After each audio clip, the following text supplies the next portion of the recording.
الحمدللہ رب العالمین والعاقبۃ للمتقین والصلاۃ والسلام علی سید الانبیاء والمرسلین وعلی آلہ الطیبین الطاہرین المطہرین واصحابہ وازواجہ وبناتہ وذریاتہ اجمعین اما بعد فاعوذ باللہ من الشیطان اللعین الرجیم بسم اللہ الرحمن الرحیم قل لا اسألكم علیہ اجرا الا المودۃ فی القربى آمنت باللہ صدق اللہ العظیم ان اللہ وملائکتہ یصلون علی النبی یا ایہا الذین آمنوا صلوا علیہ وسلموا تسلیما اللہم صل علی سیدنا مولانا محمد وعلی آلہ واصحابہ وبارک وسلم وصلی علیہ بلغ العلا بکمالہ کشف الدجا بجمالہ حسنت جمیع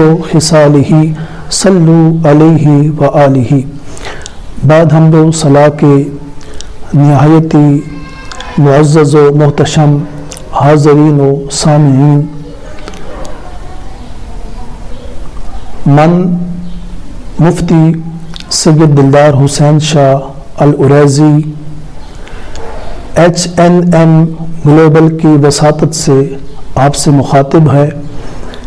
آج کی میری جو گفتگو ہے وہ ہے سیدہ طیبہ طاہرہ حضرت سیدہ رقیہ سلام اللہ علیہا۔ آپ کے وصال کے حوالے سے آج گفتگو ہے۔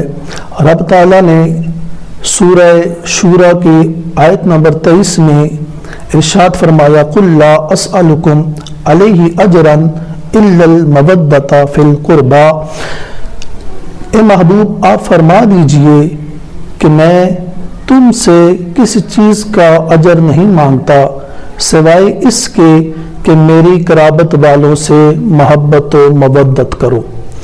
چونکہ سیدہ رقیہ جو ہیں وہ نبی علیہ السلام کی لخت جگر ہیں اور حضرت اماں خدیجۃ الکبریٰ کے گھر میں پیدا ہوتی ہیں۔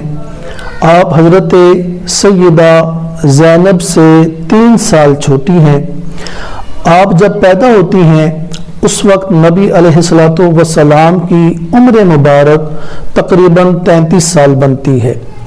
آپ اعلان نبوت سے 7 سال پہلے پیدا ہوتی ہیں اور آپ حضرت زینب سے اور حضرت قاسم سے چھوٹی ہیں۔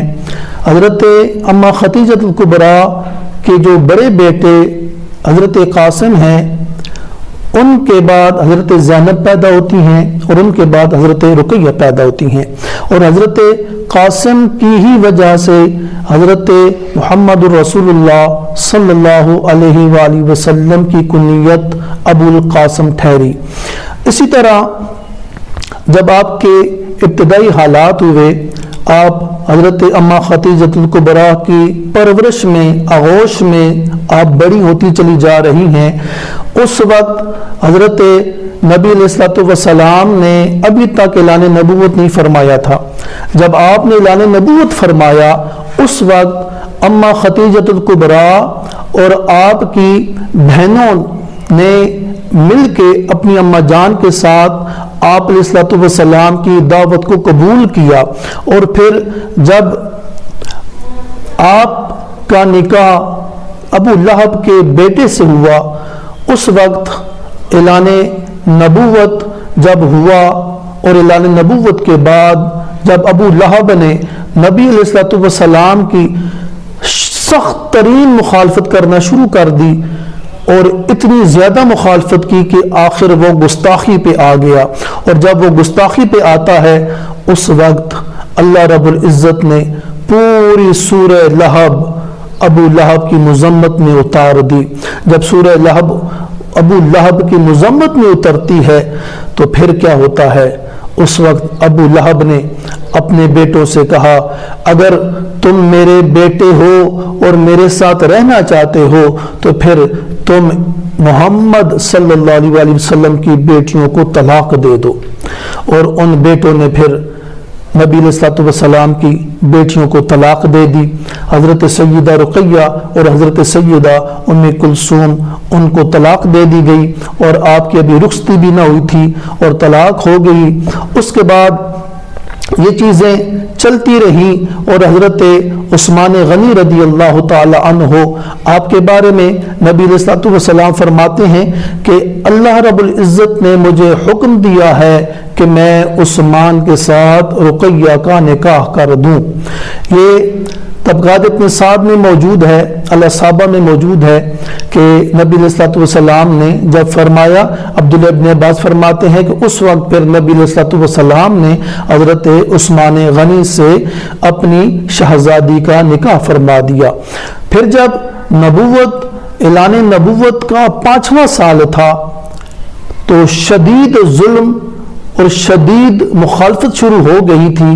उस वक्त आपने सहाबा को फरमाया, उसमें हज़रत उस्मान गनी भी मौजूद थे, फरमाया कि सहाबा अब तुम हिजरत कर जाओ हबशा की तरफ। जब ये सहाबा हिजरत करते हैं हबशा की तरफ, ये पहली हिजरत है जो मक्का से हिजरत करते हैं हबशा की तरफ। और फिर जब ये हिजरत करके हबशा में पहुंच जाते हैं और नबी अलैहिस्सलाम की दिल में ये बात खटक रही होती है कि मेरी शहजादी रुक़ैया भी गई हुई है हिजरत पे, अल्लाह खैर करे, कैसे हालात होंगे। जब हबशा से एक औरत आती है, आपने जब हालात व वाक़यात पूछे, मुहाजिरीन के हालात पूछे, तो वो औरत कहती है वो सब ठीक हैं। फरमाया कि फिर मेरी बेटी का बताओ वो कैसी है। आपने फरमाया, आपने अर्ज की आका आपकी जो बेटी है वो बड़ी ही खुश है, आपके दामाद रब उसको और जिंदगी दे, वो बड़े हलीम हैं, बड़े ही अच्छे हैं। मैंने देखा है कि आपके दामाद आपकी बेटी को ऊंट पे बिठा के खुद पैदल चल के सफर पूरा कर रहे थे। अल्लाह अकबर। आपने फिर दुआ की, ए मेरे अल्लाह तू उनके साथ रहना, ए अल्लाह तू हमेशा उनकी हिफाजत करना। और फरमाते हैं कि लूत अलैहिस्सलाम के बाद उस्मान ये पहले हैं जिन्होंने अपने अहलो अयाल के साथ हिजरत की है। और फिर जब कुछ वक्त वहाँ हज़रत उस्मान गनी का गुजरता है, उनको इत्तला मिलती है कि मेरे आका सल्लल्लाहु अलैहि वसल्लम अब मक्का से मदीना की तरफ हिजरत करने का इरादा रखते हैं। हज़रत उस्मान गनी भी वहाँ से हिजरत कर लेते हैं। जब आप मक्का पहुँचते हैं तो क्या देखते हैं, आका अलैहिस्सलातु वस्सलाम मदीने की तरफ जा चुके होते हैं। आप फिर मक्के से मदीने की तरफ हिजरत का इरादा करते हैं। फिर आप दूसरी हिजरत मक्के से मदीने की तरफ करते हैं। जब आप मदीने पहुंचते हैं तो आपके साथ आपका एक शहजादा भी होता है जिसकी उम्र मुबारक जो थी वो तकरीबन आपकी 6 साल उम्र थी। 6 साल की उम्र में फिर आप जुदा हो जाते हैं, विसाल फरमा जाते हैं। और हज़रत उस्मान गनी रदी अल्लाह ताला अन्हु को ये शहजादा जिनका नाम अब्दुल्ला है, ये जब हबशा का ज़माना था वहाँ जब वह रह रहे थे, रब ने उस वक्त ये नेमत अता फरमाई थी। उस वक्त आपने उनका नाम अब्दुल्ला रखा और इसी वजह से आपको अबू अब्दुल्ला की कुनियत से याद किया जाता है। जब सन 2 हिजरी बदर का साल आता है, अब बदर की तैयारियां हो रही हैं। नबी अलैहिस्सलाम सहाबा को फरमा रहे हैं बदर की तैयारियां करो, जल्दी करो, हमने बदर में जाना है। इसी असना में सय्यदा रुक़ैया जो हैं सलामुल्लाहि अलैहा, आपको खसरे के दाने निकलते हैं जिनकी शिद्दत बहुत ज्यादा थी। आपने जब अपनी बेटी को तड़पते हुए देखा तो हजरत उस्मान गनी को फरमाया, ए उस्मान आपने मेरी बेटी का ख्याल रखना है। हजरत उस्मान अर्ज करते हैं, आका मुझे भी साथ ले जाएं। आपने फरमाया, नहीं उस्मान तुम नहीं जाना साथ, बस रब की तरफ से बदरियों को जितना सवाब मिलेगा तुम्हें भी उतना मिलेगा और बदरियों को जितना माले गनीमत मिलेगा उनके बराबर तुम्हें भी माले गनीमत में दूंगा।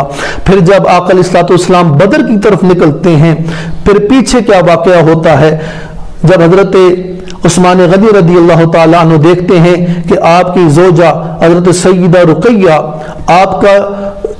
आपकी तकलीफ में शिद्दत आ रही है, बीमारी में शिद्दत आ रही है, आर्ज़े में जब शिद्दत आ गई आप परेशान हो गए। और इन्हीं दिनों में हज़रत सैयदा रुक़ैया सलामुल्लाह अलैहा विसाल फरमा जाती हैं। जब विसाल फरमा गई आपने सारे अमूर खुद अंजाम दिए। आपने कफन का बंदोबस्त किया, दफन का बंदोबस्त किया।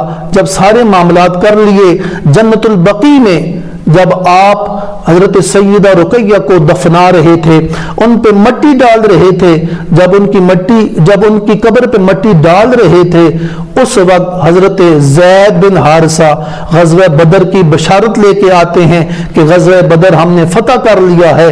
जब पहुंचते हैं मदीने में, देखते हैं जन्नतुल बकी में काफ़ी रश लगा हुआ है। जब आके देखा तो लोग हज़रत सैयदा रुक़ैया पे मट्टी डालने के बाद अपने हाथ जाड़ रहे थे। ये ऐसा मौका था, उधर खुशी का मंजर है और इधर गम का मौका है। जब नबी अलैहिस्सलाम कुछ दिनों के बाद आप बदर से वापस आए, आपने जब ये खबर सुनी कि मेरी प्यारी, मेरी लाडली शहजादी इस दुनिया से चली गई है, पर्दा कर गई है, आपने कहा कि चलो हम रुक़ैया की कब्र पे जाते हैं। आंसू आपकी आंखों से निकल रहे हैं। आपकी प्यारी शहजादी सैयदा तय्यबा ताहिरा सैयदा फातिमा ज़हरा सलामुल्लाह अलैहा वो भी अपने बाबा जान के साथ चलती हैं। इसी असना में मदीने की कुछ औरतें और भी इकट्ठी हो गई और ये मंजर ही ऐसा अजीब था कि वो देख रही थी कि आका रो रहे हैं, सैयदा ज़हरा पाक रो रही हैं और उनसे भी रह नहीं सकी और वो भी रोना शुरू हो गई। हत्ता कि उनकी जब आवाजें बुलंद हुई तो सरकार फरमाते हैं, ए औरतों अपनी आवाजों को बुलंद ना करो, आहो बुका ना करो बुलंद आवाज से। और जब कब्र पे पहुंचते हैं तो नबी अलैहिस्सलाम क्या देखते हैं, सैयदा ज़हरा पाक हज़रत सैयदा रुक़ैया की सरहाने की तरफ बैठ के आंसू बहा रही हैं और नबी अलैहिस्सलाम उनके आंसू भी पहुंच रहे हैं और सब्र की तलकीन भी फरमा रहे हैं। रब ताला से दुआ है कि रब ताला इनकी सीरत और किरदार पे अमल करने की तौफीक अता फरमाए। और हाज़रीन और नाज़रीन, आप से ये रिक्वेस्ट है कि आप ज़रूर इस HNM ग्लोबल चैनल को सब्सक्राइब भी करें, इसको लाइक भी करें और शेयर भी करें। और अगर कोई जहन में सवाल आ जाए तो इसके कमेंट्स में ज़रूर आप अपने सवालात कीजिए। रब ताला से दुआ है कि रब ताला हमारी इस काविश को कबूल व मंजूर फरमाए। अल्लाह पाक हमारा यहाँ आना कबूल फरमाए। वस्सलाम माल इकराम।